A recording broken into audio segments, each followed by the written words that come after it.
അതിജീവിതയെ അധിക്ഷേപിച്ച കേസിൽ രാഹുൽ ഈശ്വറിന് ജാമ്യം ലഭിച്ചിരിക്കുകയാണ്. റിമാൻഡിലായി 15-ാം ദിവസമാണ് ജാമ്യം ലഭിച്ചത്. അനന്തകൃഷ്ണൻ വിവരങ്ങളുമായി ചേരുന്നുണ്ട്.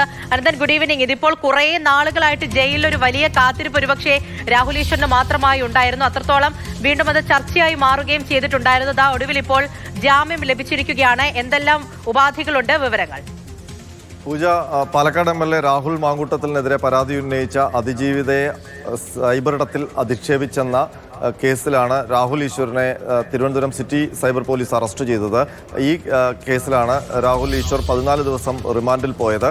ഇന്നിപ്പോൾ തിരുവനന്തപുരം അഡീഷണൽ CJM രാഹുൽ ഈശ്വറിന് ഈ കേസിൽ ജാമ്യം അനുവദിച്ചു. 3 ഉപാധികളോടെയാണ് ജാമ്യം നൽകിയിരിക്കുന്നത്.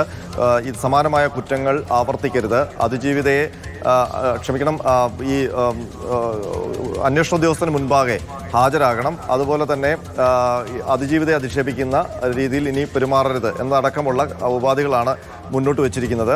ഏതായാലും രാഹുൽ ഈശ്വർ ഇന്നലെ ഈ 14 ദിവസം റിമാൻഡ് കാലാവധി പൂർത്തിയാക്കി. ഇന്നിപ്പോൾ 15-ാം ദിവസമാണ് രാഹുൽ ഈശ്വർ ജയിൽ മോചിതനാകാൻ പോകുന്നത്, ജാമ്യം ലഭിച്ചിരിക്കുന്നത്. ഇന്നിപ്പോൾ ഉത്തരവ് ഇന്ന് ജയിലിൽ എത്തിച്ചു കഴിഞ്ഞാൽ ഇന്ന് തന്നെ ഇറങ്ങാൻ കഴിയും. 7 മണിക്ക് മുൻപ് എത്തിയില്ലെങ്കിൽ പിന്നീട് നാളെ മാത്രമേ ജയിൽ മോചിതനാകാൻ കഴിയുകയുള്ളൂ. ഇതിനിടയിൽ 2 തവണ പോലീസ് കസ്റ്റഡിയിൽ രാഹുൽ ഈശ്വറിനെ കോടതി വിട്ടു.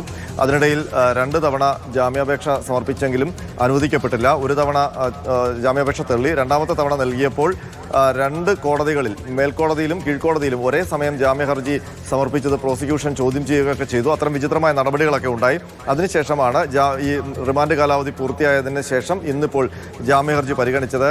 ഇന്ന് അഡീഷണൽ CJM ആണ് ജാമ്യ ഹർജിയിൽ തീർപ്പ് കൽപ്പിച്ചിരിക്കുന്നത്. അങ്ങനെ രാഹുൽ ഈശ്വറിന് ഇനിയിപ്പോൾ പുറത്തിറങ്ങാം. അങ്ങനെ കുറെ നാളുകളായിട്ട് ഈ വിഷയം നമ്മൾ സംസാരിച്ചതാണ്. രാഹുൽ മാങ്കൂട്ടത്തിന് എതിരായ കേസിലെ അതിജീവിതയെ അധിക്ഷേപിച്ച കേസിൽ ആണ് രാഹുൽ ഈശ്വറിന് ഇപ്പോൾ ജാമ്യം ലഭിച്ചത്.